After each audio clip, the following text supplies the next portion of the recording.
Dalam nama Bapa dan Putra dan Roh Kudus. Amin. Saudara-saudara yang terkasih, selamat berjumpa dalam Renungan Harian Provinsi MSC Indonesia edisi Minggu 25 September 2022. Bacaan kitab suci pada hari ini mengajak kita sekalian, atau diambil dari Injil Lukas, yang mengajak kita sekalian untuk melihat perspektif misi Yesus. Yesus menyampaikan kabar yang dikatakan sebagai kabar duka cita.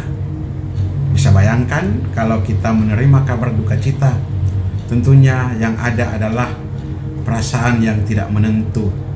Yang ada adalah semacam sesuatu yang membuat kita tidak berdaya. Tapi kabar duka cita yang dikatakan oleh Yesus ini memiliki satu dampak yang lain. Memang tentunya murid-murid Yesus merasa sedih karena Yesus menyampaikan tentang berita sengsara dan wafatnya. Tetapi itulah tugas puncak yang mesti dilewati oleh Yesus. Dan melalui sengsara dan wafatnya, Yesus akan bangkit kembali. Peristiwa kebangkitan Kristus itulah kemenangan.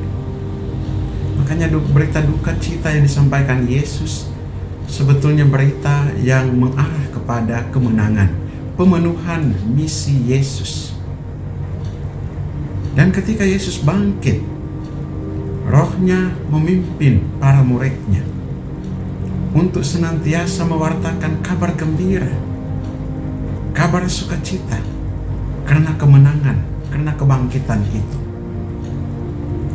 Oleh karena itu, apa yang dirasakan ketika Yesus sengsara dan wafat akan begitu cepat berlalu.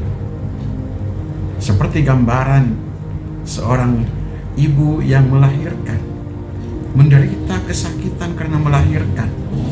Tetapi ketika ia sudah melahirkan anaknya, betapa sukacitanya menutupi duka cita atau penderitaannya itu. Sakit melahirkan itu. Itulah suatu gambaran buah kebangkitan yang disampaikan oleh Yesus. Dan ketika Yesus sudah bangkit, apa yang disampaikan kepada para murid ini? Melalui Roh Kudus, para murid dapat meminta apa saja. Meminta apa saja untuk pewartaan kabar baik. Bahkan dalam kesempatan lain dari Injil Lukas sendiri dikatakan, mintalah Roh Kudus, maka Bapa di sorga akan memberikannya kepadamu. Saudara, betapa buah kebangkitan sungguh-sungguh menggugah para murid dan menggugah kita sekalian. Dan bahkan ketika kita mendengarkan kabar duka atau mengalami peristiwa duka cita sekalipun, tentunya secara manusiawi kita sedih karena kehilangan orang yang kita kasih, yang secara fisik tidak bisa kita lihat lagi.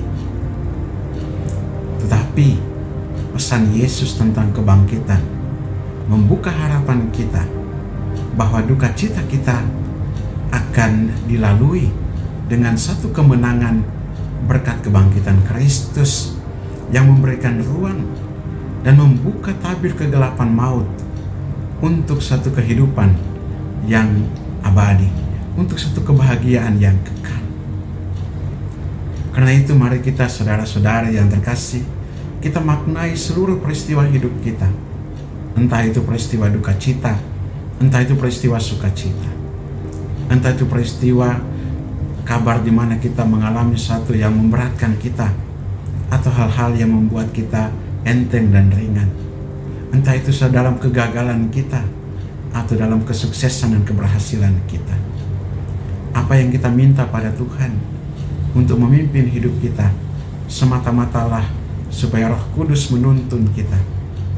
Tidak semua orang bisa memahami, tidak semua orang bisa mengerti jalan yang kita tempuh, karena kita menempuhnya bukan karena kemauan kita sendiri, tapi oleh karena Roh Kudus yang membimbing dan menuntun kita, sehingga membawa sukacita bagi banyak orang, sekalipun jalan yang kita pilih atau jalan yang kita tempuh belum tentu sesuai dengan kehendak dan kemauan banyak orang. Semoga kita diteguhkan dan dikuatkan oleh Roh Allah, Roh yang senantiasa membimbing kita kepada sukacita, dalam nama Bapa dan Putra dan Roh Kudus. Amin.